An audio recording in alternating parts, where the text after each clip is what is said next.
शिव महापुराण की कथा कहते हैं। शिव महापुराण की कथा वर्णन करती है जिसका मन, जिसका चित्त, जिसकी वृत्ति, जिसका हृदय शंकर की कथा में पहुंच जाता है, फिर गर्मी कहां जाती है वो मालूम ही नहीं पड़ पाता। एक बार चित्त लग गया बस, एक बार मन लग गया बस, एक बार ये मन पहुंच गया बस, फिर उतने में तो भगवान साथ आता है।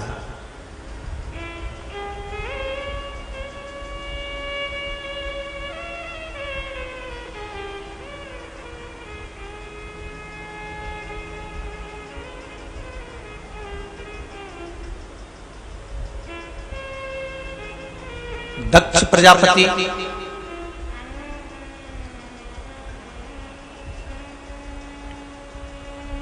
भगवान शंकर से द्रोह रखने लगा।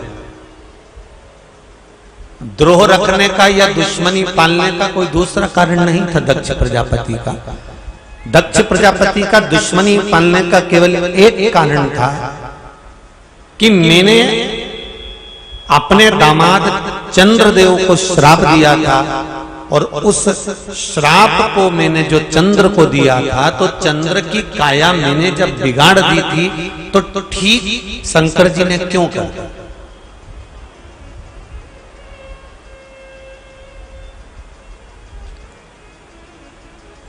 डॉक्टर का काम क्या है?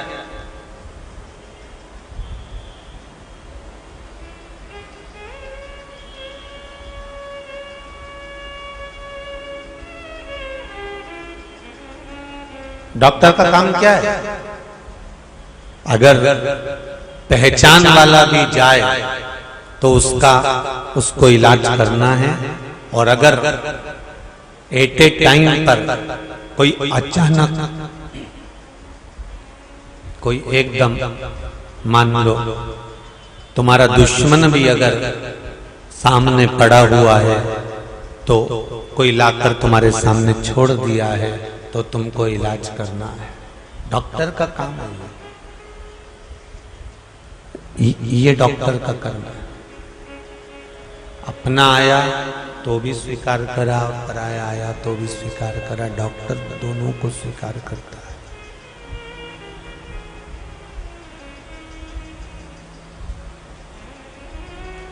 दोनों को स्वीकार करता है।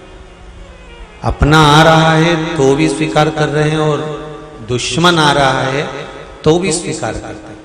मेरा देवाधिदेव महादेव कलकत्ता में कहा था, भगवान शंकर की किसी से बेर नहीं है। रावण भी आया तो शिव ने स्वीकार करा, कंस भी आया तो शिव ने स्वीकार करा, तारकासुर आया शंकर भगवान ने स्वीकार करा, त्रिपुरासुर आया भगवान शंकर ने स्वीकार करा, अंधकासुर आया शंकर भगवान ने स्वीकार करा, ब्रह्मा जी ने अपशब्द कहे शंकर जी ने स्वीकार करा। जरा विचार करिए, ब्रह्मदेव भगवान शंकर को अपशब्द पर अपशब्द कह रहे।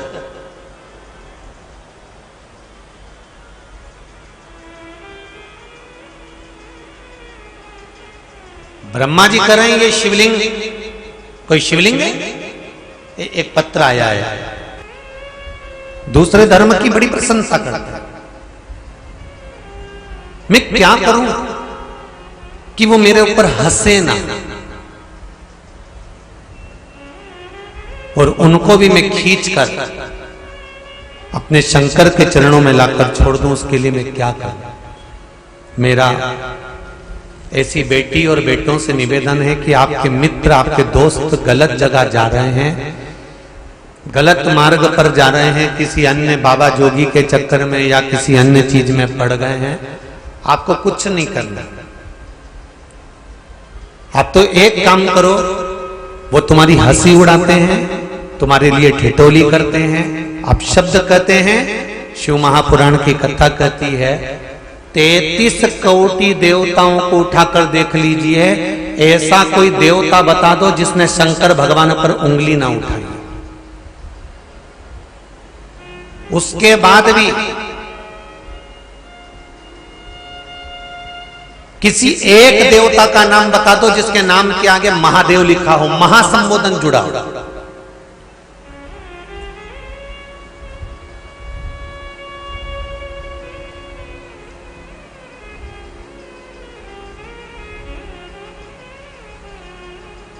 महासंबोधन केवल एक शंकर के आगे आता है, उनके नाम के आगे आता है महादेव।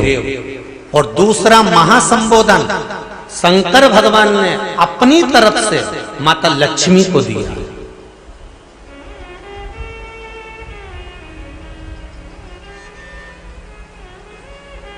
जब भगवान विष्णु के साथ में लक्ष्मी जी का विवाह करवाया तो लक्ष्मी जी की मां माता ख्याति देवी भगवान शंकर के साथ में लक्ष्मी जी का विवाह करना चाहती थी, पर भगवान शिव ने कहा नहीं माता ख्याति, आप अपनी पुत्री लक्ष्मी का विवाह नारायण के साथ में करिए। लक्ष्मी इतनी प्रसन्न हो गई क्योंकि वो नारायण जी को चाहती थी। लक्ष्मी जी ने भोलेनाथ जी के चरणों को प्रणाम कर कर कहा, देवाधिदेव महादेव, आपने मेरा विवाह भगवान विष्णु के साथ कराया है, आप जो कहें मैं सेवा करने को तैयार हूं। शिव जी ने कहा बस एक काम करो लक्ष्मी, बेलपत्री के वृक्ष के नीचे और शंकर भगवान कह रहे हैं मेरे मंदिर की चौखट पर दो जगह पर तू हमेशा बैठी मिलना, दो जगह पर, एक बेलपत्री की जड़ के नीचे, बेलपत्री के वृक्ष के नीचे, और दूसरा शंकर भगवान के मंदिर के द्वार पर चौखट पर तू बैठी मिलना। और सुन लक्ष्मी, आज तूने मुझसे पूछा कि आप आज्ञा करें, मैं इतना खुश हूं कि अपना महासंबोधन,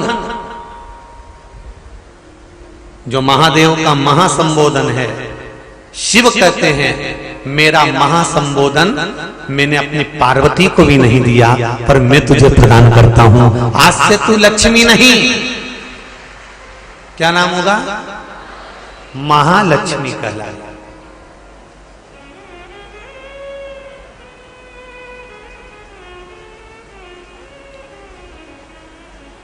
अपना महासंबोधन भगवान शंकर ने लक्ष्मी जी को दे दिया। कोई ऐसा देव बता दो जिसके आगे महासंबोधन लिखा हो। महासंबोधन केवल देवाधिदेव महादेव के सामने लिखा है महादेव।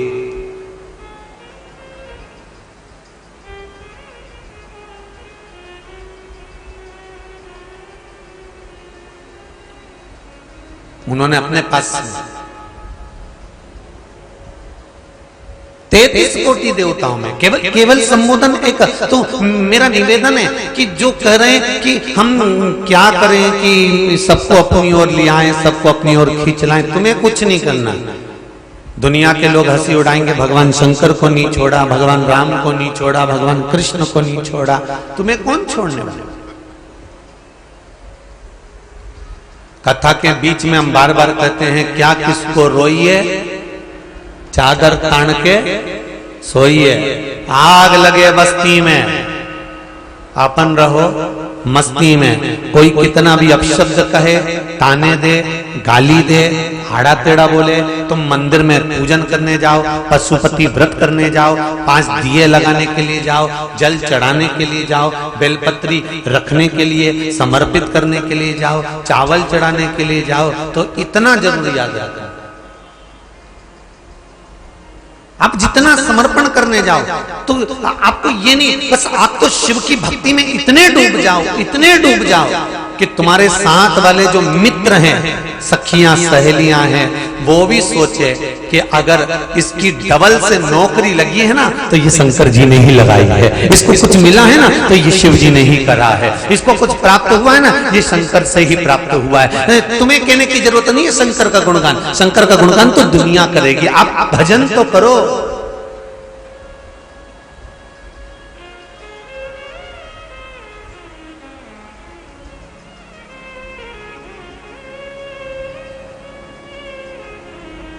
कर सेवा तू लगन लगाकर, मन में सच्चा भाव जगाकर, ही की आंखें खोलो रे अब वल्लभ के खोलो। आप भजन तो करो, स्मरण तो करो, चित्तवृत्ति धारण तो करो, आप शिव की आराधना में लगो तो। फिर किसी एक माता ने प्रश्न किया, पत्र लिखा हुआ है, एकादशी के दिन शंकर भगवान को चावल का दाना चढ़ाना चाहिए कि नहीं चाहिए?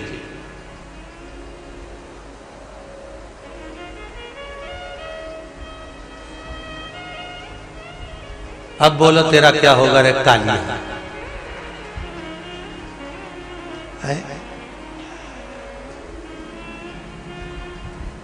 चलो ठीक है।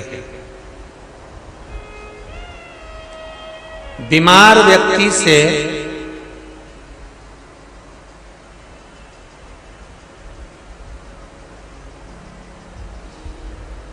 कोई बीमार व्यक्ति है, बहुत रोगीला, उसको बहुत रोग है, शुगर है, बीपी है, थायराइड है, सब कुछ है उसको, और वो रोगीला व्यक्ति जब डॉक्टर के पास जाकर पूछे, डॉक्टर साहब मेरी तबीयत ठीक नहीं रहती है, मैं बहुत कष्ट में रहती हूँ, बहुत तकलीफ है शरीर में, और अभी तो डॉक्टर साहब क्या बोलेंगे? बोलते जाओ जरा जम के। डॉक्टर बोलेगा कि अब व्रत मत करो। डॉक्टर एक बात कहेंगे, शरीर स्वस्थ रखना है, व्रत बाद में हो जाएगा, अगले वर्ष कर लेना, पर अभी शरीर को सही रखने के लिए दोनों समय अच्छे पेट भरकर सात्विक भोजन करो और अपने शरीर को ठीक करो। सात्विक भोजन अपने शरीर को, व्रत बाद में भी हो जाए, अगले वर्ष हो जाए।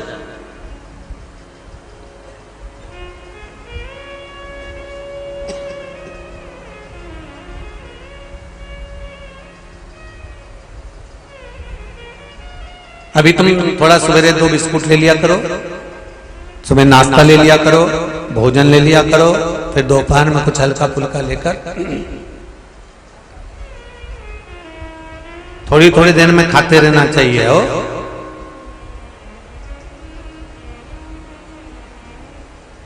थोड़ा थोड़ा खाओ, थोड़ी थोड़ी देर में खाओ, एक साथ सुरसा जैसे मत निपटा जाए, थोड़ा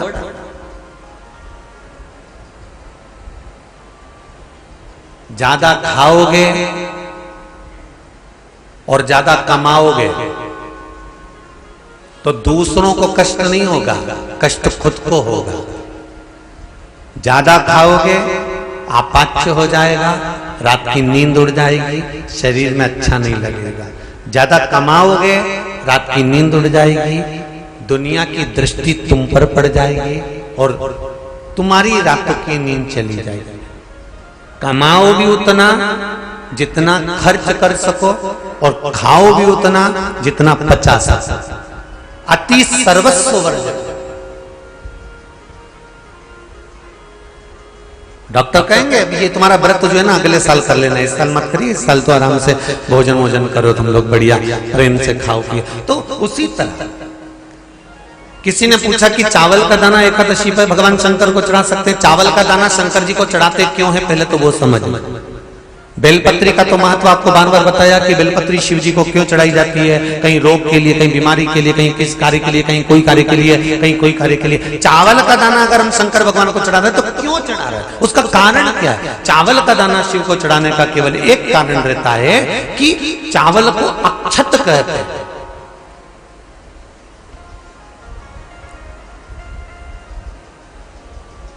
अक्षत का मतलब होता है अक्षय।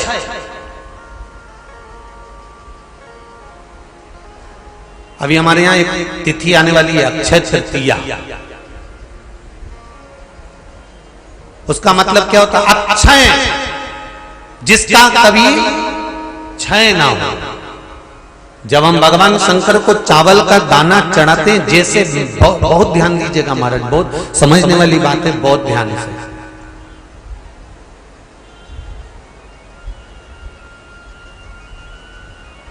चावल का दाना हमारे मस्तक पर तिलक करने के बाद पंडित जी क्यों लगाते हैं कि भगवान जैसा समय आज चल रहा है, आप पूजन कर रहे हो, पाठ कर रहे हो, दान कर रहे हो, पुण्य कर रहे हो, सत्कर्म कर रहे हो, भजन कर रहे हो, मेरा देव अधिदेव महादेव, मेरा नारायण, मेरा सत्यनारायण भगवान, मेरा राम जी, मेरा विष्णु जी, मेरा भागवत मैया, मेरी रामायण मैया।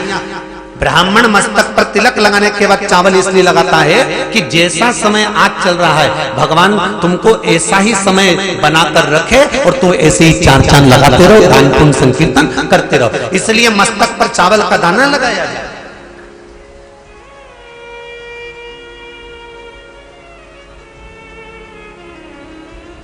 कोई मर जाता है,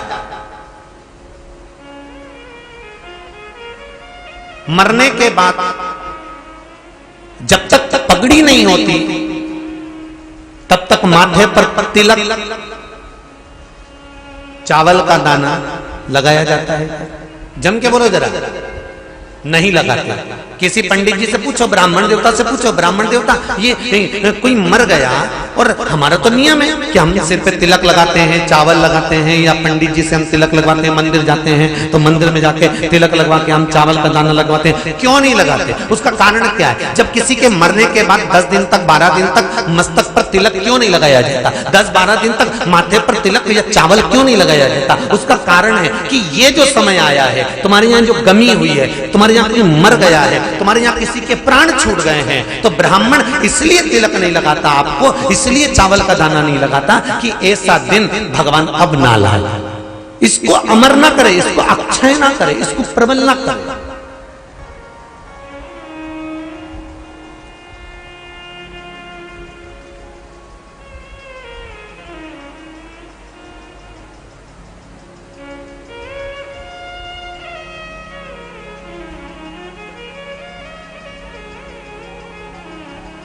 और जब चावल का दाना, तो यहां शिव महापुराण की कथा करेगी, चावल का दाना हम शिव जी को क्यों चढ़ाते हैं, भगवान को क्यों समर्पित करते हैं, भगवान की पूजन में अक्षत क्यों समर्पित करते हैं, चावल क्यों समर्पित करते हैं, उसका कारण क्या है? तो कहा आज मैंने जब चावल का दाना आपको समर्पित करा है, जिस भाव से, जिस विश्वास से, जिस श्रद्धा से, जिस मन से मैं आपको रिझा रही हूं, हे भोलेनाथ मेरी ये मनोकामना पूर्ण कर, इसको अक्षय कर देना, इसको अमर कर देना, बस इतनी कृपा आप कर। अब किसी ने पूछा एकादशी के दिन चावल चढ़ाए कि नहीं चढ़ाए, तो यहां तो सीधी सीधी बात है, बीमारी देखकर थोड़ी ना आती है कि नवरात्र चल रहे हैं कि सावन का सोमवार चल रहा है, बीमारी तो बीमारी। तुम चावल मत खाओ। तिरुपति कौन कौन गया? हाथ उठाओ। ठीक है। जगन्नाथ जी कौन कौन गया? हाथ उठाओ। हाँ ठीक है। द्वारका जी कौन कौन गया? हाथ उठाओ। ठीक है। बद्रीनाथ कौन कौन गया? हाथ उठाओ। ठीक है। एकादशी के दिन कभी तुम बद्रीनाथ चले जाओ, एकादशी के दिन तुम द्वारका चले जाओ, एकादशी के दिन तुम तिरुपति चले जाओ, एकादशी के दिन तुम जगन्नाथ चले जाओ, एकादशी के दिन तुम्हारी मर्जी पड़े भगवान के किसी धाम में चले जाओ और भगवान को भोग लगाओ और उनकी थाली को झांक कर देखना, उसमें चावल जरूर मिलेगा। उसमें ऐसा नहीं है कि चावल नहीं मिलेगा। बद्री नारायण में भगवान को चावल का भोग लगा हुआ मिलेगा, द्वारका में चावल का भोग लगा हुआ मिलेगा, आपको जगन्नाथ में चावल का भोग लगा हुआ मिलेगा, तिरुपति में मिलेगा, द्वारकाधीश में मिलेगा, नाथू द्वारा में मिलेगा, सांवरिया सेठ में मिलेगा, काकरोली जी में मिलेगा। आप जहां जाओगे वहां पर एकादशी के दिन भगवान को चावल आएगा, क्योंकि भगवान के लिए परहेज नहीं है। जो काम में डूबा हुआ है, जो आसक्ति में डूबा हुआ है, जो लोभ में डूबा हुआ है, जो वासनाओं में डूबा हुआ है, जो तृष्णा में डूबा हुआ है, और जो माता के गर्भ से जन्म लिया, एकादशी के दिन चावल उसको नहीं खाना।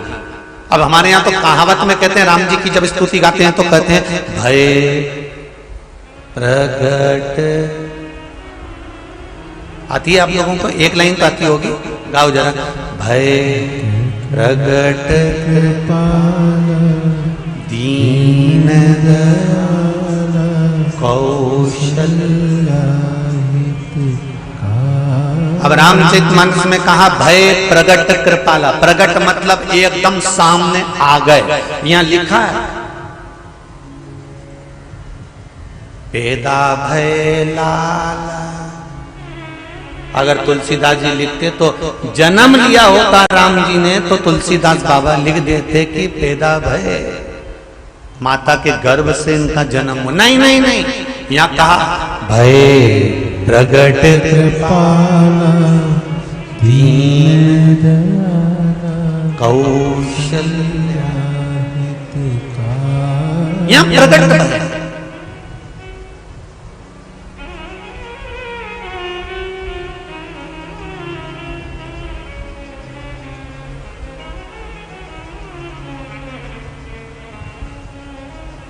यूट्यूब पर स्कंद पुराण,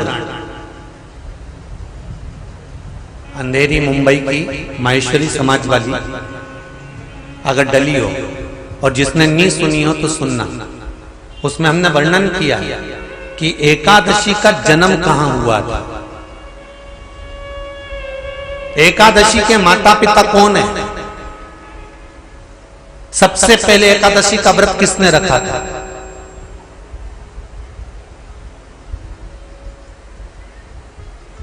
एकादशी का जन्म स्थान कहां है? दुनिया के लोग बहुत प्रश्न करते हैं, राम जी अयोध्या में हुए थे, भगवान कृष्ण मथुरा में हुए थे, तो एकादशी कहां हुई थी? तो उसको बताना तो पड़ेगा कहां हुई थी।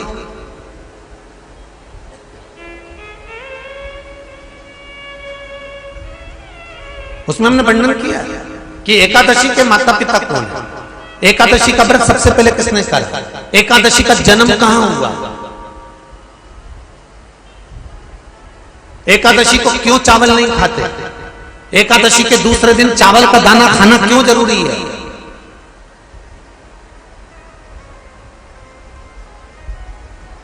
कौन सा तीर्थ है जहां एकादशी को उल्टा लटका दिया। एक एक चीज का वर्णन स्कंद पुराण सब चीजों का वर्णन कर देता है।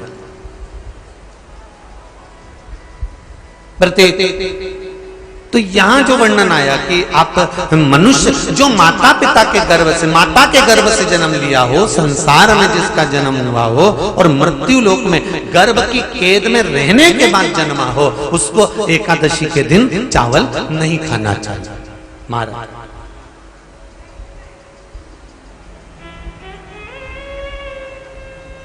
पर यहां शास्त्र ये नहीं कहता कि भगवान को चावल नहीं चढ़ाना चाहिए।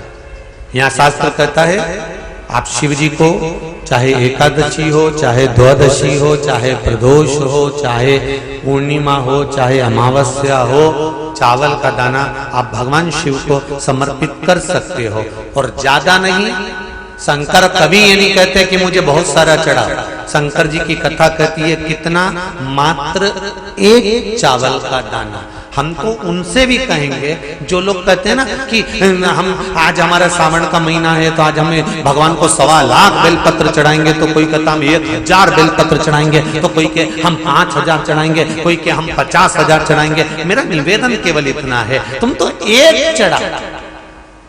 और ये भी जरूरी नहीं है, एक बेलपत्र भी कब चढ़ाई जाती है शंकर भगवान को, जब तुमने किसी एक बेलपत्र का पेड़ लगाया होगा और वो पेड़ बड़ा हो गया होगा, तब तुम हकदार बनते हो कि किसी के पेड़ की बेलपत्र तोड़कर शिव को चढ़ाई जाए।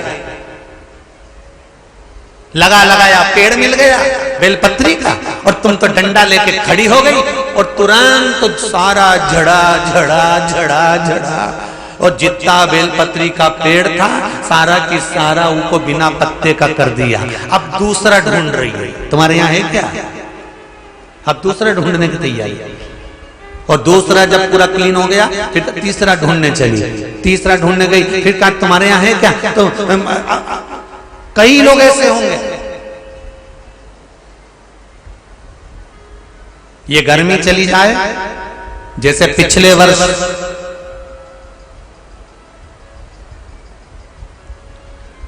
11 लाख रुद्रा इस बेलपत्र के वृक्ष को लगाने का नियम लिया था। अब की बार जैसे गर्मी जाए तैयारी करके बैठ जाना, बारिश चालू हो और जितने लोग शिव महापुराण की कथा सुन रहे हो आस्था चैनल पर, फेसबुक, यूट्यूब पर और यहाँ पंडाल में, एक बेलपत्री का वृक्ष अपने को लगाना चालू करना। अपने द्वारा।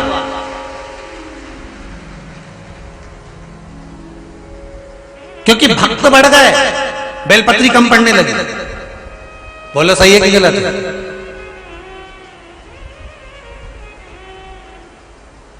अब शिव के भक्त इतने बढ़ गए कि बेलपत्रियां कम पड़ने लगी। अब एक व्यक्ति भी चढ़ाए तो दो तो चढ़ाए, अब एक वृक्ष में कितनी लगेगी बताओ जरा, ईमानदारी की बात हो। अब तुम सब तोड़ तोड़ तोड़ तोड़ तोड़ तोड़ तोड़ सब ले गई सब, और अभी इंतजार कर रही, अभी उगेगी, अभी उगेगी। अब बेलपत्री का वृक्ष भी सोच रहा है, अरे यो कमला तू अपने घर जा, रहने दे, अभी और उगने वाले। नियम बना। और एक बात और कहूंगा, हृदय से कहूंगा, अगर आपके पास में बेलपत्री के वृक्ष से बेलपत्री नहीं भी ला सके ना, तो जो बेलपत्री शिव जी को चढ़ी हो, जो बेलपत्री भगवान शंकर को समर्पित हो, उसी बेलपत्री को उठा लो शिव जी के ऊपर से, पानी में धो लो और अपने मन की बात कहकर शंकर भगवान को फिर चढ़ा दो। शिव स्वीकार कर लेते हैं, शंकर स्वीकार कर लेते। 33 कोटि देवता में कोई ऐसा देवता नहीं जो निर्माल्य स्वीकार कर लेता। चढ़ा चढ़ाया फूल कोई देवता वापिस स्वीकार नहीं करता, चढ़ाई चढ़ाई सामग्री कोई देवता स्वीकार नहीं करता। पर मेरे देवादिदेव महादेव केवल एक ऐसे हैं कि चढ़ी हुई बेलपत्र, चढ़ा हुआ अक्षत, चढ़ा हुआ धतूरा, मेरे शिव केवल एक ऐसे हैं कि वो स्वीकार कर लेते हैं। आपने जो चढ़ा दिया कोई चढ़ा के चले भी तो भी स्वीकार।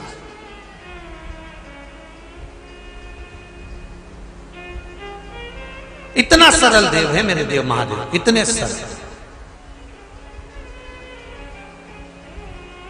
सारे देवताओं के लड्डू पेड़ा गुलाब जामुन आरती भजिया पकौड़ा चाहिए, शंकर जी को चाहिए हैं? कुछ सरल सरल। जरा देखिए, एक दुश्मन जब दुश्मनी करता है तो कितनी विचित्र दुश्मनी करता होगा। अपनी बेटी सती का विवाह शिव के साथ पक्का कर दिया था। सारे देवताओं में बात हो गई थी कि मेरी बेटी सती शिव को बिहाएगी। उसके बाद जो दुश्मनी चालू हुई है, जो द्रोह चालू हुआ है, तो वो द्रोह कहां तक पहुंच गया है?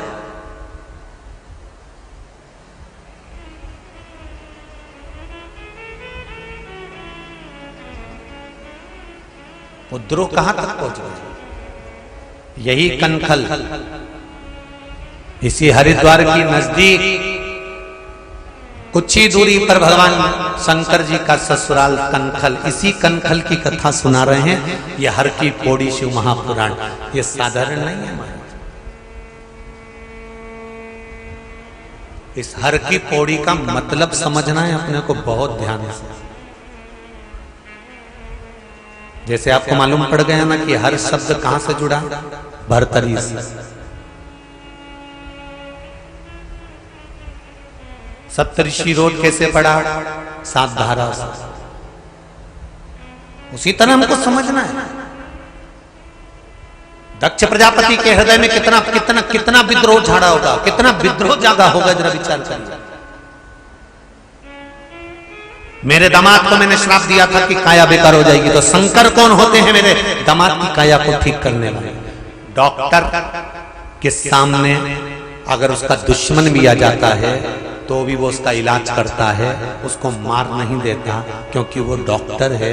उसको परमात्मा ने कुछ कुछ दिया है तो वो उसका प्रयोग करता है। बहुत ध्यान देना। डॉक्टर अगर अपने और पराये का भेद करता है तो डॉक्टर के हाथ से मरीज के ठीक होने का जो यश होता है वो समाप्त हो जाता है। टीचर एक स्टूडेंट पर ज्यादा ध्यान दे और दूसरे स्टूडेंट पर ध्यान नहीं देता क्यों? क्योंकि ये मेरे पास ट्यूशन पढ़ने आता है, ये मेरे पास कोचिंग लेने आता है, तो मैं इसको अच्छे से ध्यान दूंगा, इसको अच्छे से पढ़ाऊंगा, इसको अच्छे से बताऊंगा। और ये मेरे पास कोचिंग नहीं आता, ये मेरे पास ट्यूशन नहीं आता, तो इस पर मैं ध्यान नहीं दूंगा, तो टीचर का भी जीवन बेकार हो जाता है। आ जाओ महाभारत की कथा, गुरु द्रोणाचार्य एकलव्य से क्या मांगा था? अरे जम के बोलो जरा। अंगूठा। ना तो गुरु द्रोणाचार्य ने एकलव्य को पढ़ाया, ना गुरु द्रोणाचार्य ने एकलव्य को एक क्षण के लिए भी बैठकर ज्ञान दिया, ना गुरु द्रोणाचार्य ने एकलव्य को कुछ बताया, ना गुरु द्रोणाचार्य ने एकलव्य को कुछ कहा। उसके बाद भी अर्जुन से भी ज्यादा अगर कोई विद्वान था तो वो एकलव्य था। और गुरु द्रोणाचार्य को मालूम पड़ गया कि ये एकलव्य बड़ा विद्वान है, बड़ा ज्ञानवान है और ये सब कुछ कर सकता है। मेरे शिष्य को मैंने पढ़ाया, जिसको मैंने ट्यूशन दी, जिसको मैंने कोचिंग दी, जिसको मैंने इंस्टीट्यूट खोलकर बिठाया, जिसको पढ़ाया लिखाया, सब कुछ मैंने करा, ये तो इसके नीचे आ गया। और वो एकलव्य जिसको मैंने पढ़ाया नहीं, ज्ञान दिया नहीं, जिसको मैंने कभी देखा तक नहीं, और उसने मेरी मूर्ति बनाकर इतनी ज्ञान अर्जन कर लिया। कोई कोई होते हैं जिनको माँ बाप खूब पढ़ाते हैं और वो अच्छे अच्छे कॉलेज में, अच्छे अच्छे स्कूल में जाते हैं और खूब खर्चा करते हैं। और कोई कोई ऐसे होते हैं भले उसी स्कूल में पढ़ते हैं पर कोचिंग नहीं कर पाते, तो अपने दोस्त से कहते हैं, दोस्त तेरी किताब दे देगा क्या, तेरी बुक दे देगा क्या, मैं अभी पढ़ के आता हूँ, अभी मैं तैयारी कर रहा था, मेरा एग्जाम है कल, तेरा भी एग्जाम है ना, तो तूने तो पढ़ लिया होगा। हाँ मैंने तो सब पढ़ लिया, मेरे टीचर ने मुझे कोचिंग में सब पढ़ा दिया, ले किताब ले जा, ये 20 क्वेश्चन ले जा, ये ले जा, ले तेरी ये फिजिक्स उठा ले जा, ये केमिस्ट्री उठा कर ले जा, ले तू पढ़ लेना, ले जा।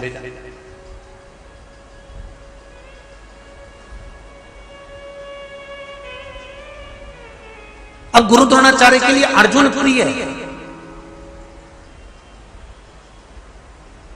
एकलव्य प्रिय नहीं है।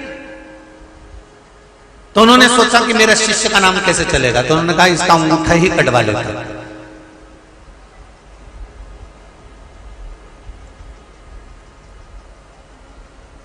एकलव्य को झूठ बोलना नहीं आता था।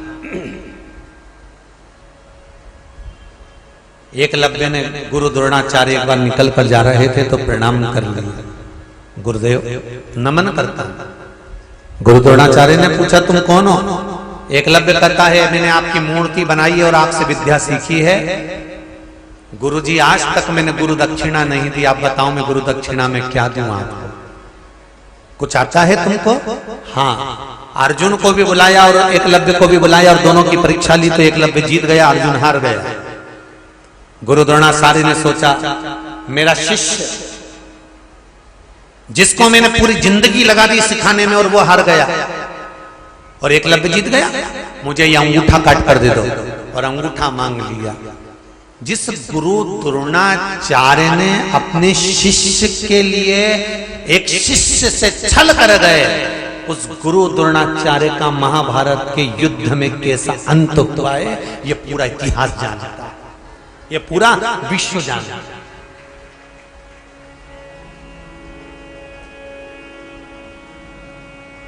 मत बुरे कर्म कर बंदे वरना पछताएगा, भगवान की आंखों से तू बच नहीं पाएगा, तू बच नहीं पाएगा। अरे ओ अज्ञानी मत करना दानी, तेरे कर्म का फल भी तू ही पाएगा, जैसा किया तूने तेरे आगे आएगा।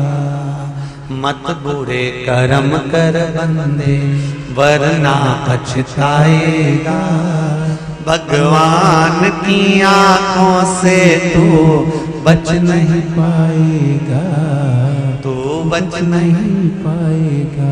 आप अच्छा कर्म करो। एक टीचर अपने स्टूडेंट के साथ छल ना करे, एक डॉक्टर अपने मरीज के साथ छल ना करे। तो ये शिव की कथा कहती है कि भगवान भी उसकी जिंदगी के साथ कभी छल नहीं करता है, कभी नहीं करेगा।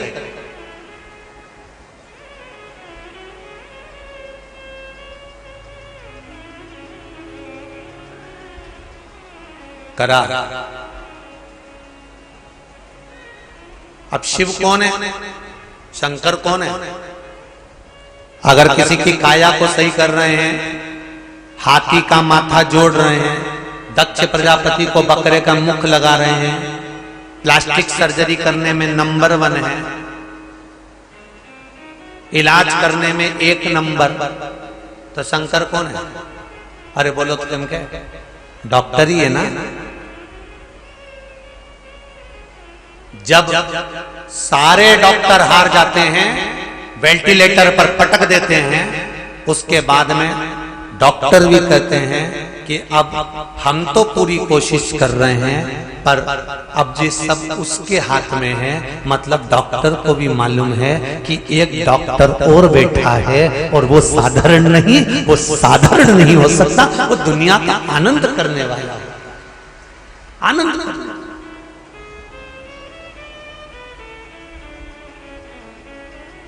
उस महाकाल के आगे काल भी हार जाता है।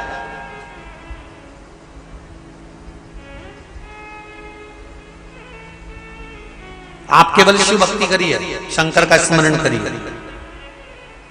आज ही की कथा,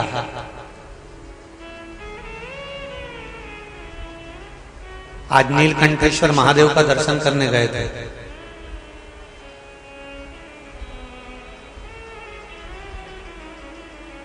बावन किलोमीटर ऊपर है,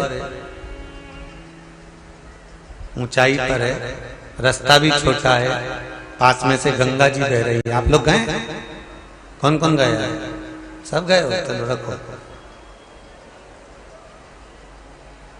वापिस लौट कर आ रहे थे। नीलकंठेश्वर महादेव से कितना किलोमीटर नीचे आए होंगे? लगभग 5 किलोमीटर नीचे आए हैं। और 4 गाड़ी 3 गाड़ी गई थी, उसमें जिस गाड़ी में हम बैठे थे वो गाड़ी पहाड़ से टकरा गई, और टकरा कर वो गाड़ी पूरी पलट गई। मेरे ख्याल से तो फोटो भी होंगे उसके, हो तो जरा दिखा भी देना। पूरी पलट गई, एक पलटी खाई, रास्ता छोटा। ये 8:30 बजे की बात है, अभी सुबह आज की। पूरी पलट गई, पलटी खा गई। बाबा की कृपा ऐसी थी कि एक पलटी और खाती तो गाड़ी गंगा जी में चली जाती। पर गाड़ी में हमारी आदत है कि जब भी चलते हैं तो श्री शिवाय नमस्तुभ्यम, और मंदिर में भी श्री शिवाय नमस्तुभ्यम, और आते भी हैं तो श्री शिवाय नमस्तुभ्यम। गाड़ी की दशा टीवी वाले देख रहे होंगे कि कैसी दशा है। देखिए आप लोगों ने, पूरी उल्टी, चारों चक्के ऊपर, कांच, खिड़की, दरवाजे सब चपटे। फिर भी मेरे देव अधिदेव महादेव ने ऐसी करुणा करी कि हमको तो लगता है कि मेरे शिव जगदम्बा के साथ आकर गोदी में झेलकर यहां लाकर छोड़ दिया। ये शिव कृपा।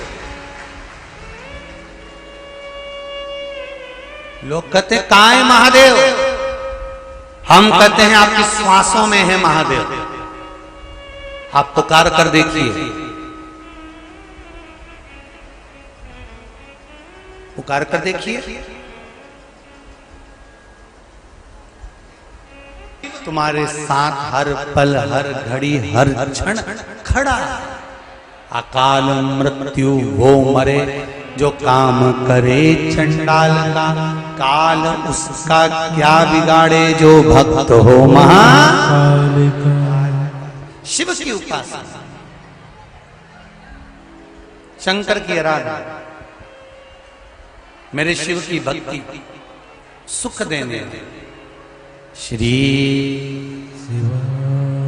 बोलो जरा, हर की पौड़ी है, गंगा का घाट, कंकर में शंकर।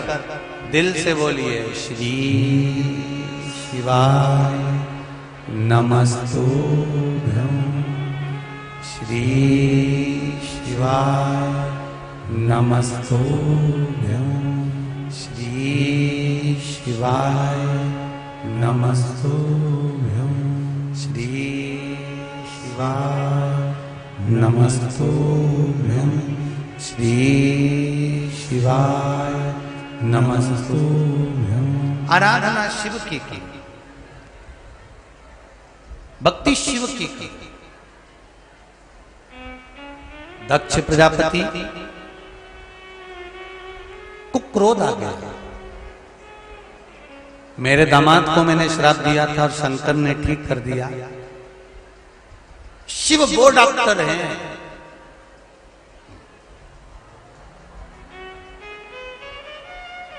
वो महामृत्युंजय जो मृत्यु को भी जीत जाए, वो देवाधिदेव महादेव, साधारण नहीं है शिव।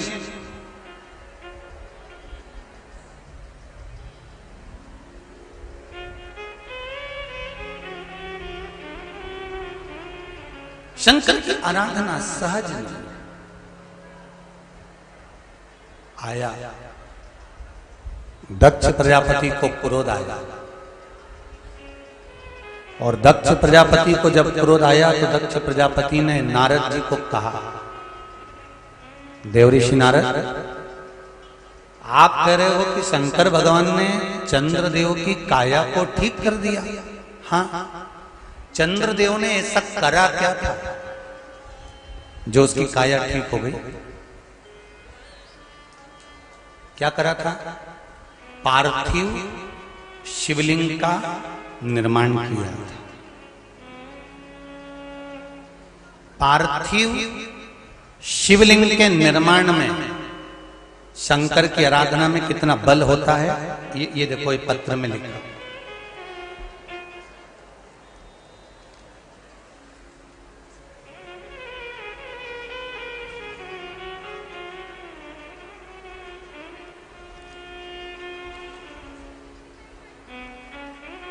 पत्र में लिखा है,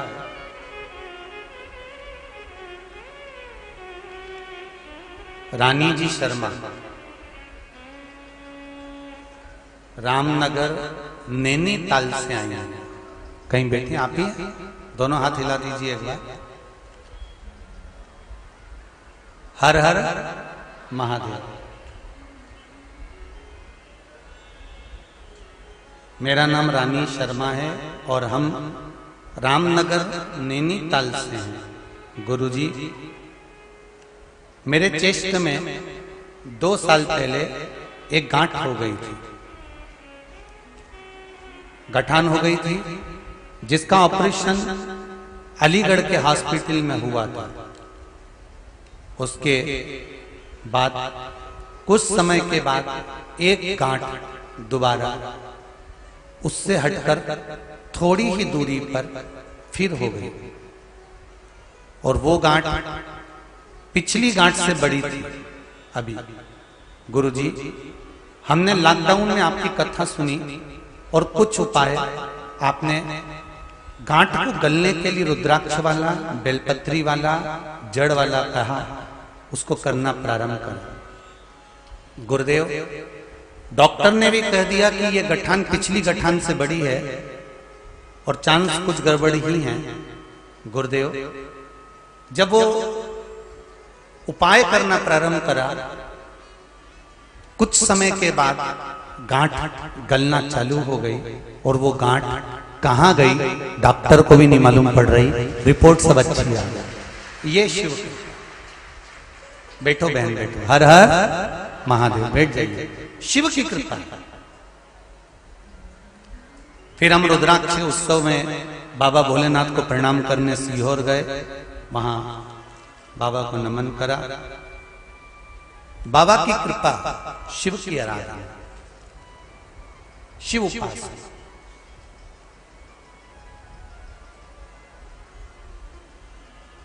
एक पत्र और है, बड़ा सुंदर लिखा है।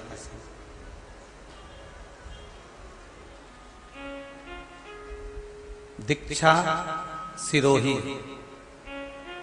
नजीबाबाद बिजनौर से हैं। कहीं बैठी हो तो हाथ उठा सकते हैं। आप ही दोनों हाथ हिला कर एक बार हर हर महादेव बोल दीजिए। हर हर। आपने लिखा है, गुरुदेव मेरी नानी जी को दिमाग की 2 नस सूख गई थी, जिसकी वजह से 3 जनवरी 2022 को उनके शरीर से उठा नहीं गई। कुछ दिनों बाद उन्होंने खाना बंद कर दिया, जिसके कारण उन्हें एडमिट करना पड़ा। उनको नलकी लगा दी गई, उसी से खाना पीना दिया जा रहा था। डॉक्टर ने कहा तब इनके ठीक होने के कोई चांस नहीं है। गुरुजी, मैं और मेरी मम्मी शिव महात्मा कथा टीवी पर सुनते थे, जिसमें हमने पशुपति व्रत के बारे में जाना, और उस व्रत को करने के बाद शिव को नमन कर उसका जल 2 बूंद नानी को देना प्रारंभ करा। कुछ समय के बाद नानी के शरीर में वापिस प्रतिक्रिया चालू हुई और डॉक्टर भी आश्चर्य में पड़ गए, और 5 दिन में डॉक्टर ने छुट्टी कर दी और मेरी नानी ठीक हो गई। ये फर्क है। बैठो बैठो। हर हर महादेव। बैठिए। श्री शिवाय नमस्तुभ्यम। शिव आराधना, ऐसे कई पत्र हैं, ढेर, बहुत बहुत सारे हैं हमारा।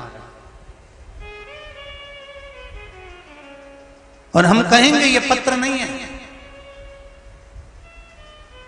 ये तो मेरे शिव का हस्ताक्षर है कि मैं हूं।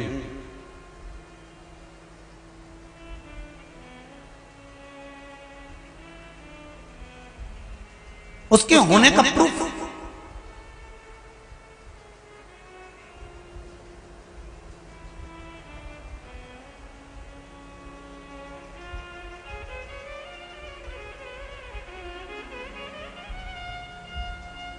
मैंने तेरे ही भरोसे, ओ भोले तेरे ही भरोसे, हवा बिच उड़ती जावांगी, बाबा डोर हथो छड़ी कटी जावांगी। भोले मैं तेरी पतंग, शंभो मैं तेरी पतंग, हवा बिच उड़ती जावांगी, बाबा डोर हथो छड़ी नामे कटी जावांगी। शिव से कहो। जितने भी लोग शिव महापुराण की कथा चाहे आस्था पे सुन रहे हो, चाहे फेसबुक पर सुन रहे हो, यूट्यूब पर सुन रहे हो, चाहे इस पावन मायापुरी में श्रवण कर रहे हो, बाबा से कहना मैं जिस कार्य के लिए आई हूं, बड़ी आशा लेकर आई हूं। मैंने सुना है शिव महापुराण की कथा सुनने के बाद 3 महीने में बाबा मुराद पूरी करता है, तो मेरी भी जरूर करेगा। ये विश्वास लेकर, ये भरोसा है, ये मेरा दृढ़ता है, ये मेरा भरोसा।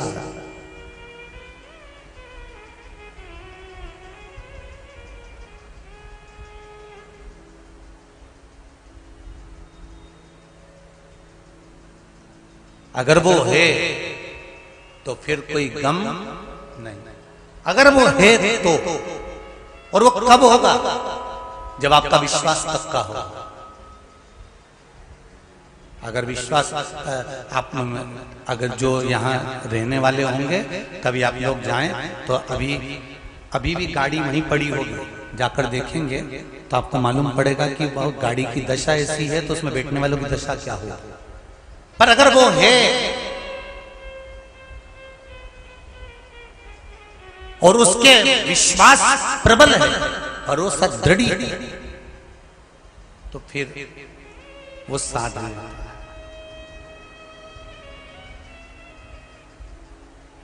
विश्वास का होना चाहिए। कितने लोग हैं जो शिव मंदिर जाते हैं? आप लोग सब जाते हो शंकर जी के मंदिर? जाया करो, रखो हाथ नीचे। शिव मंदिर में जाते हो पर यह सोचकर मत जाना कि शंकर जी के मंदिर में हमको केवल सियोर वाला महाराज ने कहा है इसलिए जाना। नहीं, शंकर के मंदिर में यह विश्वास रखकर जाना कि जैसे दादाजी की गोद में पोता बैठता है, उठता है, तब कुछ ना कुछ 5 रुपए या टॉफी या पेन या चश्मा दादाजी का लेके उठता है, उसी तरह शंकर हमारे दादा हैं, उनकी गोद में बैठोगे तो खाली नहीं उठोगे। दक्ष प्रजापति को ये थोड़ा सा अहम था, अहंकार था, अगर मैंने श्राप दिया तो चंद्रमा ठीक कैसे हो गया, उसको ठीक कना किसने, तो कि शंकर ने करा। अरे भाई, दुनिया के डॉक्टर ऑपरेशन करते हैं, उसका तो ऑपरेशन भी नहीं दिखता। वो बहन जी ने लिखा है गांठ हुई उससे बड़ी हुई, कहां चली गई मालूम नहीं पड़ा, कहां गई।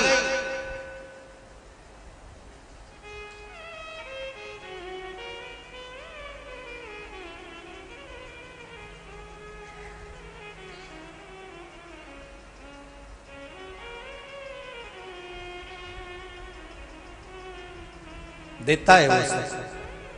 हाँ, किसी किसी के जीवन में थोड़ा दुख, तो लोग कहते हैं बताओ, हम तो मंदिर में जाते हैं, एक लोटा पानी चढ़ाते हैं, अगरबत्ती लगाते हैं, दिया लगाते हैं, गंगा जी का स्नान करते हैं, धूप बत्ती लगाते हैं, पूजन करते हैं, पाठ करते हैं, उसके बाद भी भगवान हमारी तो सुन ही नहीं लिया, सारा दुख तो हमको ही दे दिया। अरे भाई, पिछले जन्म की फाइल थोड़ी सी मोटी होगी तो छुपाने में दिक्कत आ रही हो, क्योंकि वो भी 33 कोटि देवी देवताओं में मेरे देवाधिदेव महादेव बैठते हैं।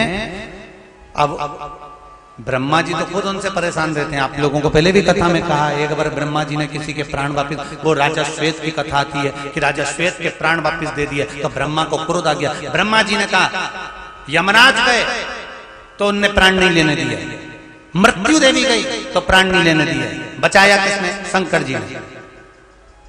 ब्रह्मा जी कहते हैं जब मैंने अपनी लेखनी से लिख दिया था कि इतनी तारीख को इतनी बजे इतनी घड़ी में इतने पल पर ये मरेगा, तो इसको मरने क्यों नहीं दिया? बीच में कौन आया? तो क्या शंकर जी आया। शंकर जी को बुला, शंकर जी से पूछा तुमने ऐसा क्यों करा? शंकर जी बोले ये मेरा भजन कर रहा था तो काय को मरने दूंगा। तुम्हारे यहाँ कोई नौकरी करता है, तुम्हारे यहाँ कोई पोछा लगाता है, तुम्हारे यहाँ कोई झाड़ू लगाता है, उसके घर में शादी आती है या तकलीफ आती है या उसके बच्चे की तबीयत खराब हो जाती है, तो जिस सेठ के यहाँ वो नौकरी करती है, जिस सेठ के यहाँ झाड़ू लगाती, पोछा लगाती, सेठ जी के यहाँ अगर आएगी और रोएगी तो बोला ईमानदारी से सेठ जी दवाई का पैसा देंगे कि नहीं देंगे? अरे बोलो तो देंगे ना। तो हम भी हमारे महादेव की नौकरी करते हैं तो सब वो संभालेगा ना, सेठ बैठा है। मेरे भोले तेरी नौकरी सबसे बढ़िया है, सबसे बड़ी तेरे दरवाजे की चाकरी सबसे बढ़िया, मेरी किस्मत का जब गुल खिला तब जा कर के ये दर मिला, मिल गई मुझको चौखट तेरी सबसे बढ़िया है, सबसे बड़ी भोले बाबा तेरी नौकरी सबसे बढ़िया है, सबसे बड़ी। जब से तेरा गुलाम हो गया, सुन लो देहरादून वालों, उत्तराखंड वालों जरा अच्छे से सुन लेना। जब से तेरा गुलाम हो गया तब से मेरा भी नाम हो गया, वरना औकात क्या थी मेरी सबसे बढ़िया है, सबसे खरी भोले बाबा तेरी नौकरी सबसे बढ़िया है, सबसे मेरे शंभू की नौकरी उससे जोरदार कुछ। तो आखिर राजा श्वेत के प्राण किसने रखे? शिव जी ने। शंकर जी को कहा किसने? तो कि उनको कहने की जरूरत नहीं पड़ती, केवल जो दिल से एक बार कह देता है श्री शिवाय नमस्तुभ्यम, वो सुन ले, वो सुनता, वो धारण कर लेता। दामाद की तबीयत ठीक कर दी, आंदो शुरू। दक्ष प्रजापति क्रोध में लाल होकर, आज मेरे देव अधिदेव महादेव बैठे थे गंगा के घाट पर, यही हर की पौड़ी, इसलिए इसको कहा जाता है हरि की पौड़ी और हर की पौड़ी, क्योंकि शिव गंगा की लहरों में बैठकर आनंद करते थे। शंकर भगवान की 5 बेटियों का जन्म इसी हर की पौड़ी पर हुआ था। जया, विषहरा, शामरी बारी, दौतली और देव, ये शिव जी की 5 बेटियां इसी गंगा के धार से प्रकट हुई थी, यही हर की पौड़ी। 5 बेटी।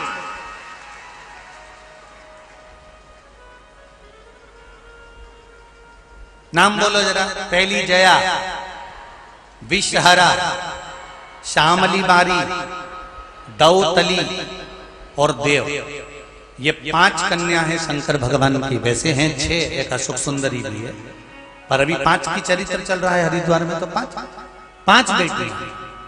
और ये वो बेटियां हैं, पहले भी कहा फिर कहते हैं, जिसको रात को नींद की गोली लेकर सोना पड़ता हो।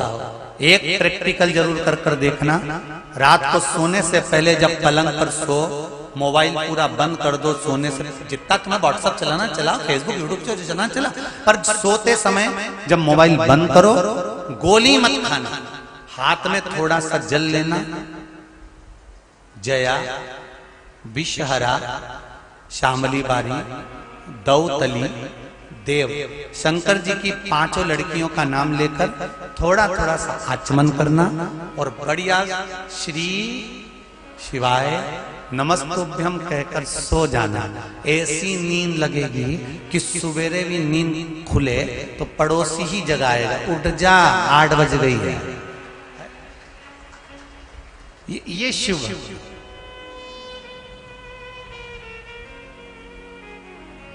सबसे अच्छी नींद आती कहां पर है? घर पे नींद थोड़ी ना आती है, किटी पार्टी में नींद थोड़ी ना आती है, शादी में नींद थोड़ी ना आती है, डिस्को में नींद थोड़ी ना आती है। सबसे जोरदार नींद आती है कथा में। ऐसी जोरदार आती है कि महाराज तो कथा सुनाए तो तुम्हें ऐसा लगे कि लोरी सुनाना है, और तुम लोग ऐसे बढ़िया प्रेम से, वो तो बड़ी आनंद।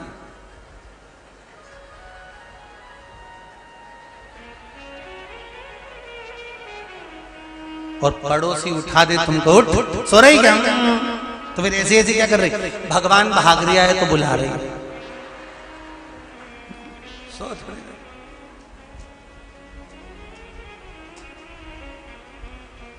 अच्छा, बहुत चतुर चतुर होते हैं। एक बार हम लोग हरदा कथा करने गए थे, मध्य प्रदेश में एक जगह है हरदा, वहां एक बार बहुत साल पहले कथा करने गए। तो वहां हाउसिंग बोर्ड का कोई ग्राउंड है, LIG ग्राउंड वगैरह क्या बोलते हैं उसको, वहां उस ग्राउंड में कथा थी। और वहां एक बूढ़ी सी माँ काला कलर का चश्मा लगा के ऐसे खंबे लगे थे, खंबे से टिक के बैठ गई। और जगह की थी कमी, कोई उसके पास में नहीं बैठे। अब हमने कार्यकर्ता से कहा, जब मां जगह पड़ी हुई तो वहां क्यों नहीं बैठा? तो क्या कोई नहीं बैठ रही? तो हमने कहा क्यों नहीं बैठ रही, बुलाओ जरा 1-2 को। तो 2-1 को बुला के पूछा कि मां जगह पड़ी है तो तुम वहां बैठती क्यों नहीं हो? अरे महाराज वो घुर्राटा भरती है। तो जब कथा पूरी हो गई तो हमने उसको बुलाया, हमने कहा जी जी हरिओ चंद्र घंटा, एक बात तो बता कि क्या घर पे नहीं सोती जो तू कथा में यहाँ सोती है? तो इतने में तो वो तुरंत पर्स में से नारियल निकाली, 11 रुपए निकाली और पोथी के पास रख के बोली, मैं तो शिव महापुराण से यही विनती करूं बाबा भोलानाथ, मेरे हरदा में ऐसी कथा होती रहे और दिन में ही हो, 1 बजे से 4 बजे या 2 बजे से 5 बजे तक। हमने पूछा क्यों? गुरुजी घर पे रहे हो तो बहू के छोरा छोरी संभालो, कम से कम ये नींद तो अच्छी हो जाए। हमने कहा वाह, ये भी अच्छा। अब वहां रहे हो तो संभालो। अब यहां तो शिव उपासना, शिव भक्ति है, शंकर की आराधना। महाराज जब देखा कौन ने सही कर दिया, कौन है जिसने रोग को मुक्त कर दिया? कहा एक, कौन? ओघड़दानी शिव, मेरे शंकर, मेरे त्रिकालदर्शी, मेरे कैलाशी, मेरे बाबा। दक्ष प्रजापति आए आज कनखल से अपने नगर से निकलकर गंगा की पौड़ी तक पहुंच गए। शिव के द्वार, हर के द्वार।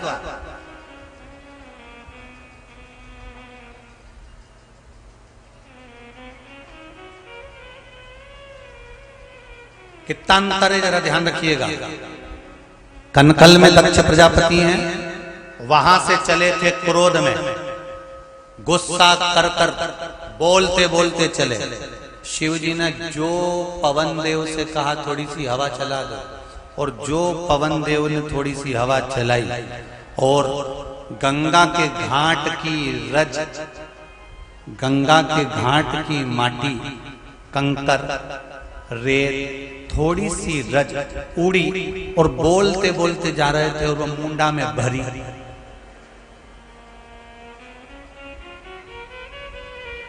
जो ज्यादा हरिद्वार की भूमि ऐसी है, ये हर का जो द्वार है हरिद्वार, यहाँ की भूमि ऐसी है, यहाँ करो तो मुंह बंद करके भजन करो।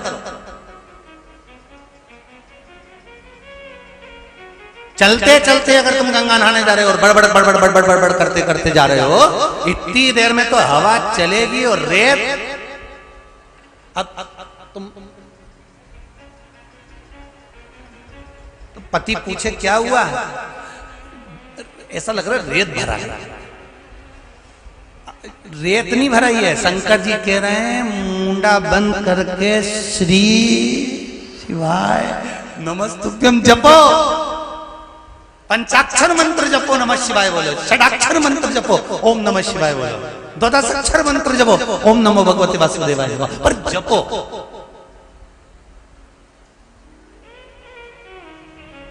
बोल मेरी जीवा हरि हरि, 10-10 भोजन पान करे और राम नाम में मरी मरी। बोल मेरी जीवा, अभी भी नहीं बोली, अरे बोलो तो हरि हरि। हरि बोले कि मरी बोले? हरि, हाँ ठीक है।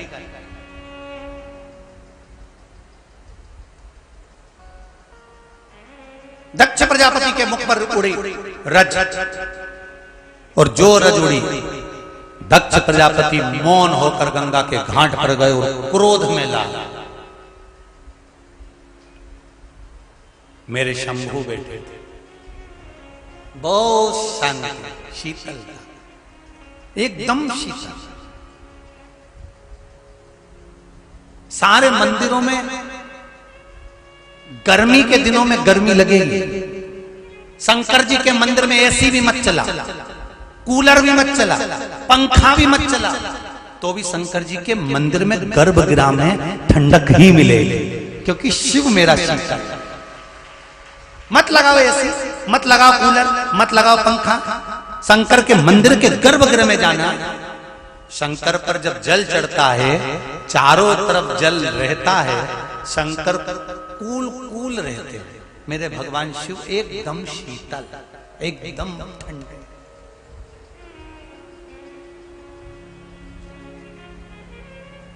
शिव कहते हैं मेरे नजदीक में आने वाले को क्रोध करने की जरूरत नहीं है, मेरे पास आओ, शांति रखकर आना, शीतलता, हृदय में आनंद और विश्वास रखकर आना। शिव कहते हैं तुम्हें क्रोध करने की जरूरत नहीं है। तुम क्रोध करोगे, किसी को दंड दे भी दोगे, आप शब्द कह भी दोगे, ताना भी दे दोगे, किसी पर थप्पड़ भी मार दोगे, किसी को आड़ा टेढ़ा भी कह दोगे, तो तुम तो थोड़ा करोगे और खुश हो जाओगे। शंकर जी कहते हैं मैं जब किसी को दंड देता हूं, जब मैं किसी का हिसाब करता हूं, तब मैं उसको मारता नहीं हूं, मैं उसको कुछ कहता नहीं हूं। शंकर जी कहते हैं मैं कुछ भी नहीं करता, ना उसका खाना बंद करता हूं, ना उसका पीना बंद करता हूं, ना उसको कष्ट देता हूं। जिससे मैं नफरत करना प्रारंभ कर देता हूं, शिव कहते हैं मैं उसे अपने मंदिर में आना बंद कर देता हूं। वो मंदिर पहुंचता है। तुम रोज मंदिर जाओ, 6 महीने मंदिर का, 7वें महीने मंदिर जाना बंद कर दिया, 5 महीने मंदिर का, 6ठे महीने में मंदिर जाना बंद कर दिया। शंकर जी तुम्हें याद आ रही है मेरे को मंदिर जाना चाहिए, मेरे को बहुत तकलीफ आ रही है, मुझे बहुत कष्ट आ रहा है, मंदिर जाऊं मंदिर जाऊं मंदिर जाऊं, पर भगवान नहीं आने दे रहे। समझ लो कि भगवान ने तुमको दूर कर दिया। भगवान जानता है कि अब तेरे दुख की घड़ी चालू हो चुकी है, अब तेरा कष्ट चालू हो चुका है, तूने मेरा दरवाजा छोड़। पतंग हाथ में है डोरी, धागा, डोर हाथ में है, पतंग बहुत ऊंचाई तक जाएगी और वो डोर कट गई। पतंग किस छत पर, किस ग्राउंड में, किस नाली में, किस गटर में, किस खड्डे में जाकर गिरेगी, किसी को नहीं मालूम। उसी तरह जब तक तुम शंकर भगवान पर एक लोटा जल चढ़ा रहे हो या शंकर भगवान से जुड़े हुए हो, तब तक समझ लेना कि तुम्हारी पतंग आकाश छू सकती है। और जिस दिन तुमने शिव से दूर हटे, उस दिन गई ये पतंग, फिर कहां गई किसको मालूम।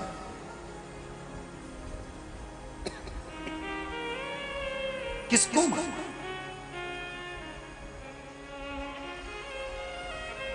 भोले में तेरी पतंग हवा बिच उड़ती जावांगी, बाबा डोर तो छड़ी ना मैं कटी जावांगी। शिव के पास आया, दक्ष प्रजापति को क्रोध आया, घर गए, सती मैया को समझाया तुम्हारा विवाह शिव के साथ नहीं होगा।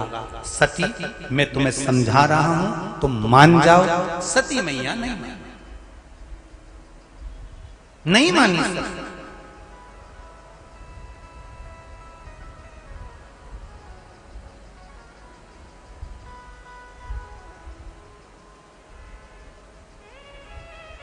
समझा?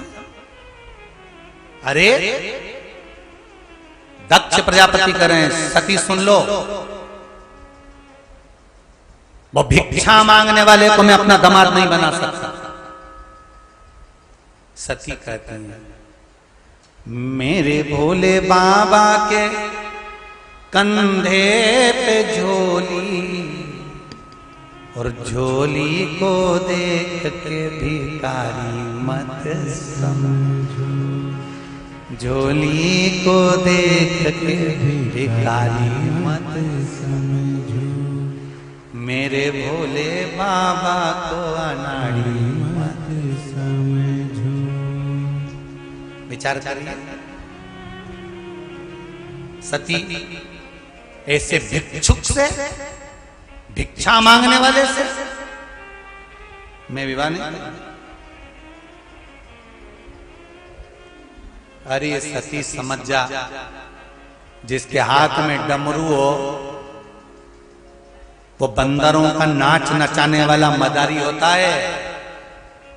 अरे मेरे भोले बाबा के हाथों में डमरू, और डमरू को देख के मदारी मत समझ। एक भक्त ने प्रश्न किया था, गुरुजी ये बताओ कि ये शिवजी हाथ में डमरू क्यों रखते हैं, कारण क्या, डमरू क्यों?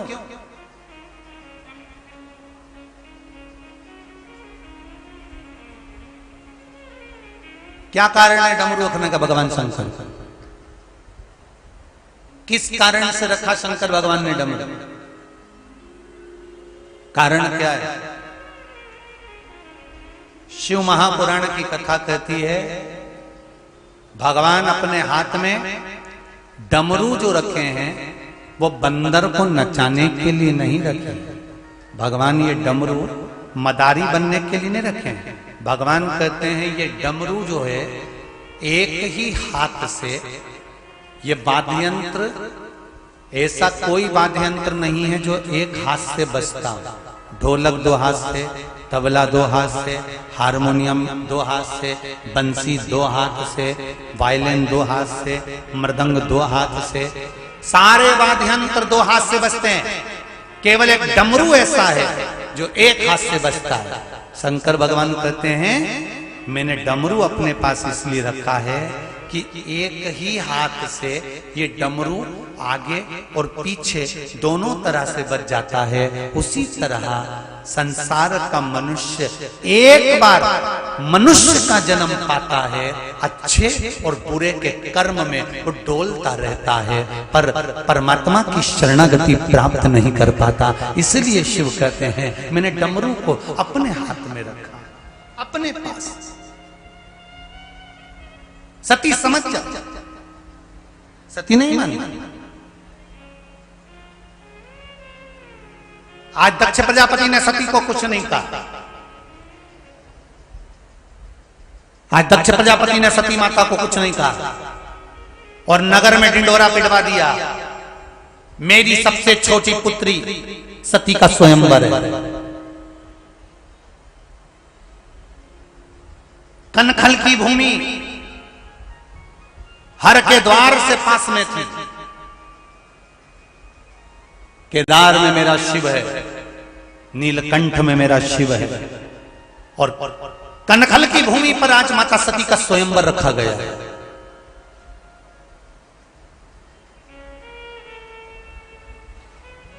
हर की पौड़ी शिव महापुराण की कथा चल रही है। अभी तक जितनी कथा सुनी होगी उसमें यह कथा कभी नहीं सुनी होगी। बहुत ध्यान से सुनना।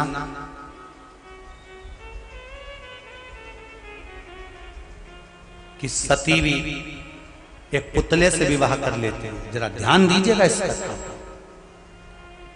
माता सती, मां जगत धात्री, मां दुर्गा, मां आदि शक्ति सती।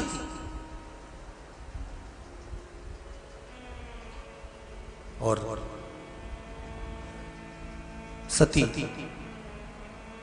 पूरे नगर में डोंडी पिट रही है। बड़े बड़े राजाओं के पास खबर गई है। दक्ष प्रजापति को समझाने के लिए भगवान विष्णु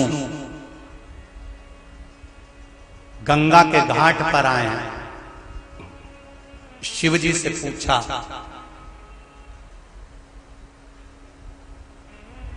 स्वामी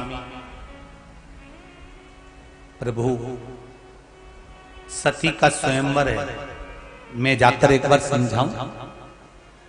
देव अधिदेव महादेव से मिलने के लिए भगवान नारायण, भगवान श्रीहरि, भगवान विष्णु भी गंगा के घाट पर पहुंचे। इसलिए आज भी भगवान विष्णु के चरण हर की पौड़ी पर आज भी बने हुए हैं। आज भी वहां चरण है। भगवान विष्णु के चरण भी वहां पड़े हैं। इसलिए हर की पौड़ी हरि की पौड़ी भी कहलाई। मैं समझाने जाता हूं। भगवान विष्णु स्वयं गए दक्ष प्रजापति की स्वयं, और दक्ष प्रजापति से कहा तुमने ये जो रखा है ना स्वयंवर, ये ठीक नहीं है। बड़े बड़े राजाओं को बुलवाया, बड़े बड़े देवताओं को बुलवाया, सारे देव असुर सब आए हैं, सुर असुर सब पहुंचे हैं, ऋषिवर सब पहुंचे हैं, ये तुम ठीक नहीं कर रहे।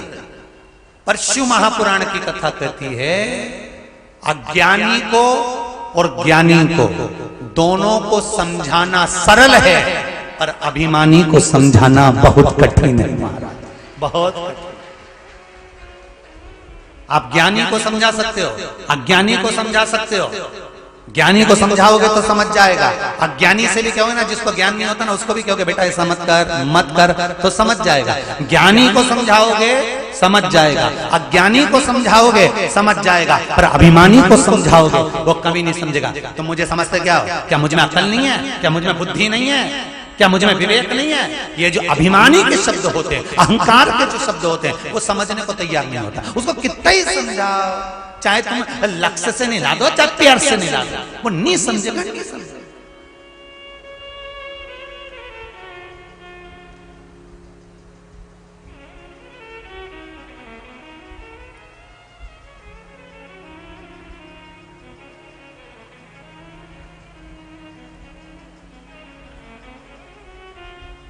इनको कितना भी समझाओगे वो नहीं समझने वाले। अब भगवान विष्णु ने जाकर दक्ष प्रजापति को समझाया, दक्ष प्रजापति मानने को तैयार नहीं हुए। दुख क्या हुआ वो देखिए, दुख कितना प्रबल था।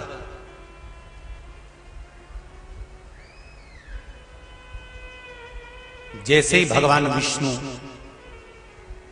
दक्ष प्रजापति के यहां प्रवेश करे, दरवाजे पर शंकर के स्वरूप जैसा डमरू लिया, गले में सर्प पड़ा, त्रिशूल रखा, गंगा की धार सिर में से बह रही है, ऐसा पुतले का निर्माण दक्ष प्रजापति ने करवाया और अपने एक द्वारपाल को हटाकर शंकर भगवान को पुतला बनाकर द्वारपाल बनाकर खड़ा कर दिया। भीतर का द्रोह देखिए। जिससे लड़ाई होती है ना तो कहते थे पत्रिका मत भेजना इसके शादी की, और सुनो बारात लेकर जाएंगे तो इसके घर के सामने से जाना चाहिए, पत्रिका मत भेजना इसको, और बारात लेकर जाएंगे तो इसके घर के सामने से जाएंगे।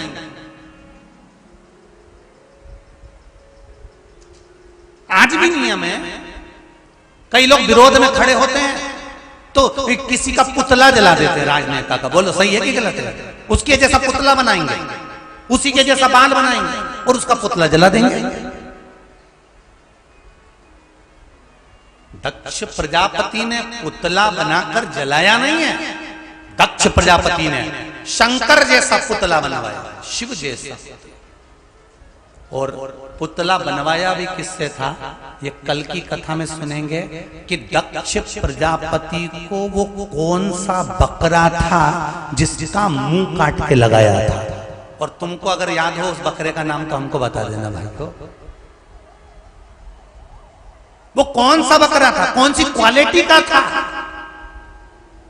मैं भी करता था कि घर चलो कहता था। वो बकरा देखते हैं।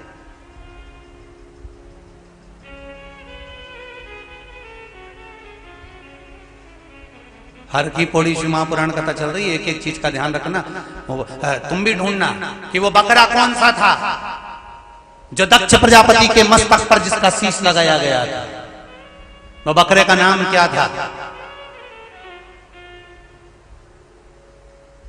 इनको ऊंट नहीं मिला, जब अपने बेटे के सिर पर लगाया हाथी का मुंह तो इनके कहीं अच्छा ही लगाता, ससुर था, बकरे का ही क्यों लगाया?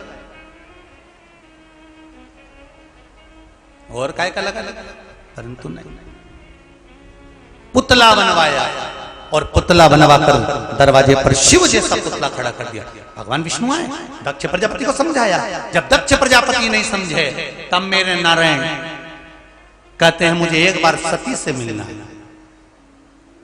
भगवान दक्ष प्रजापति ने कहा मैं अपनी बेटी सती से मिलने नहीं दूंगा, स्वयंवर है, सब बैठे हैं, आप भी बैठ जाओ, मेरी बेटी को आप पसंद आओगे, माला पहना देंगे। सती मैया माला लेकर बाहर निकली। मेरी माता सती जयमाला लेकर बाहर निकली हैं। पूरी कनखल की माताएं मंगल गीत गा रही हैं और भगवान विष्णु सती मैया को देख रहे थे।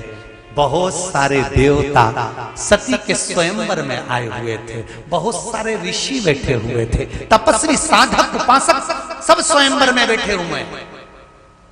और ये स्वयंवर नहीं है, एक अहंकार झलकते हुआ व्यक्ति का गर्व अभिमान दिखाने के लिए स्वयंवर।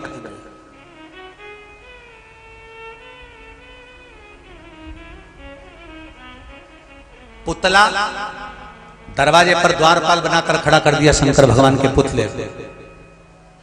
सती मैया जयमाला लेकर आ रही है। जयमाला लेकर जब माता सती चली, प्रसूति ने सती को रोक लिया। मां की करुणा, मां की वात्सल्यता, मां का प्रेम, प्रसूति ने सती को रोका।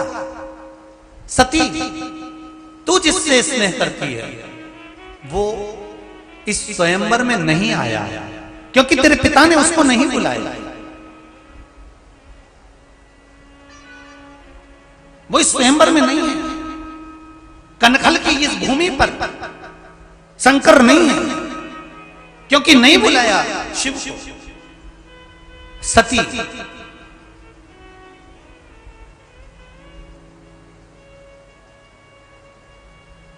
मेरी बात मान ले, मैं तुझको कहता हूं, बहुत विद्वान विद्वान राजा आए हैं, बहुत वीर लोग आए हैं, स्वयं भगवान विष्णु भी इस सभा में आए हैं। जयमाला तू किसी को मत पहना कर, भगवान विष्णु के गले में डाल देना। सती कहती है, मां मैं प्रणाम करती हूं आपके चरणों को, पर मैं ये जानती हूं मां कि मेरे पिता, मैं ये जानती हूं मां, मैं ये जानती हूं कि मेरे पिता ने शिव को नहीं बुलाया, पर अगर भगवान नारायण यहां पर आए हैं तो ये पक्का है नारायण वहीं जाते हैं जहां शिव पहुंच गए होते हैं, ये पक्का।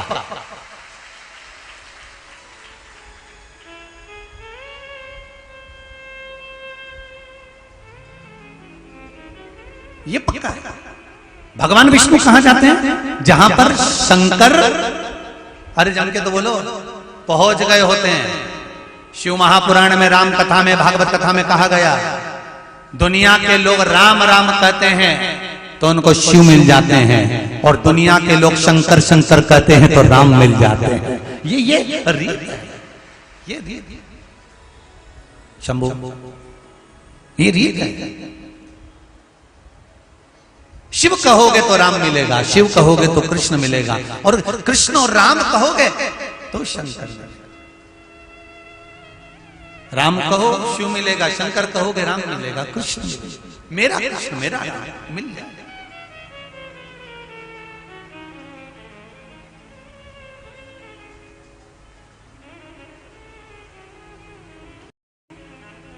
माला लेकर सती मैया चली। जो भगवान विष्णु के सामने सती मैया माला लेकर पहुंची, इतने में भगवान विष्णु ने उसी समय मुस्कुराकर अपनी भ्रुकुटी का इशारा दरवाजे पर कर दिया, और सती मैया माला लेकर उस पुतले के पास पहुंच गई और जयमाला शिव के गले में डाल।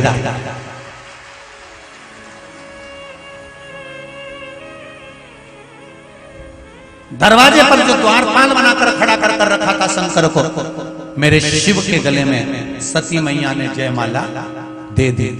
अब कंकर की पूजन शंकर मानकर करोगे तो शंकर कंकर में से प्रकट होगा कि नहीं होगा? बोलो तो हो गए। और जैसे ही जयमाला माता सती ने शंकर जी के गले में दी, उसी समय पुतला तो टूट कर नीचे गिर गया, और मेरा देव अधिदेव महादेव वहां प्रकट, मेरा अधिदेव महादेव शंभु।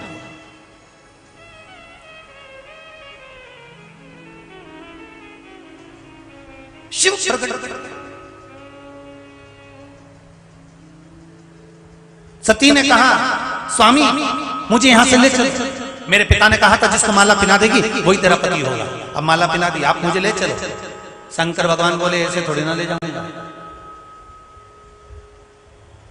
अभी तो तेरे पिताजी की छाती कागज पड़ा हुआ है, बहुत सारा कपड़ा पड़ा हुआ है, वो तो कहता है कि अंदर से साफ होना चाहिए, भले बाहर से कितना भी गंदा हो, पर भीतर से साफ होना चाहिए। उसी तरह भगवान कहते हैं कि शिव महापुराण, राम कथा, भागवत कथा, सत्संग, प्रवचन, तीर्थ, ये तो सब कुआं है और उस कुएं में सब तरह के लोग पानी पीने के लिए आते हैं और सब तरह के लोग पानी पीने आते हैं। और उस कुएं में पात्रवान वही होता है जो अंदर से साफ होता है। उसमें कुएं का जल, उसमें शिव महापुराण का जल, उसमें राम कथा का जल, उसमें भागवत का जल सदा रखा रहता है। इसलिए शिव महापुराण की कथा कहती है कि आप बाहर से कैसे हो, आपकी सुंदरता कैसी है, आपने क्या वस्त्र धारण कर रखा है, आपने क्या पहन कर रखा है, कितना आभूषण धारण कर रखा है, ये भगवान बिल्कुल नहीं देखता। भगवान तो ये देखता है कितना मन कितना साफ कर रखा है, इसमें परमात्मा कैसे मिलेगा, भगवान ये देखता है।